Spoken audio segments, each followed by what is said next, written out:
स्वागत है आप सभी का मेरे YouTube चैनल संगीत सीखो में। चलिए आज मैं आपको बहुत ही सुंदर सुपर डुपर हिट सॉन्ग लेकर के आया हूँ आप सभी के लिए। चलिए सुनते हैं इस गाने को, किस टाइप का मैंने ये गाना लिखा हुआ है। नया मैटर है, नया धुन और नया ज़बरदस्त मुखड़ा अंतरा है। तो चलिए सुनते हैं गाने को। गाना है हाँ, देखते देखत में यारवा होई कहाँ हो गईल, देखते देखत में यारवा होई कहाँ हो गईल। हम तो पढ़ते है बानी हो, जानू के लइका हो गईल। हम तो पढ़ते है बानी हो, जानू के लइका हो गईल। चिकन चाकन दे हो सोनमई का हो गईल। चिकन चाकन दे हो सोनमई का हो गईल। हम तो पढ़ते है बानी हो, जानू के लइका हो गईल। हम तो पढ़ते है बानी हो, जानू के लइका हो गईल।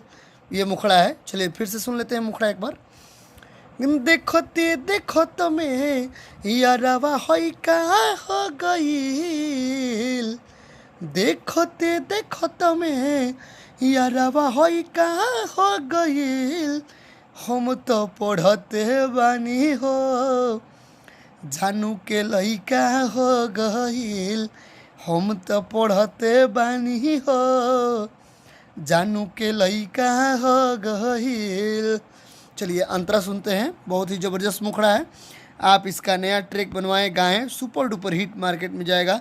जितना अच्छा आपका ट्रैक बनेगा, जितना अच्छा वीडियो बनेगा, जितने अच्छे से आप सॉन्ग को रिकॉर्डिंग करवाएंगे, आपका गाना सुपर डुपर हिट मार्केट में जाने की बहुत बहुत बहुत संभावना है। तो चलिए सुनते हैं इसका अंतरा।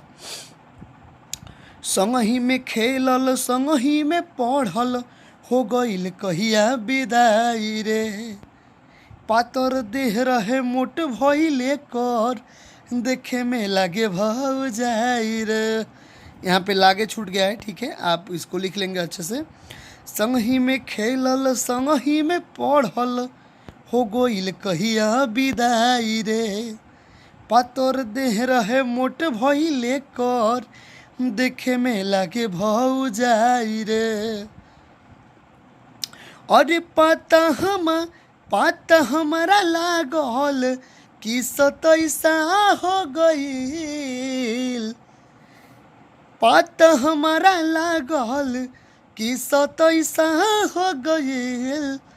हम तो पढ़ते बानी हो, जानू के लइका हो गईल। हम तो पढ़ते बानी हो, जानू के लइका हो गईल। आपको ये पूरा गाना चाहिए तो आप संपर्क कर सकते हैं दिए हुए नंबर पे। किसी भी धुन पे गाना लिखवाने के लिए संपर्क करें। सिंगल गाना, डुएट गाना, सुपर डुपर हिट,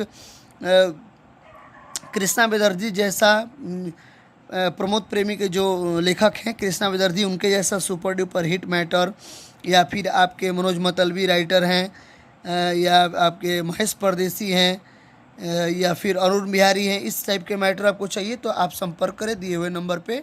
ठीक है, तब तक के लिए धन्यवाद।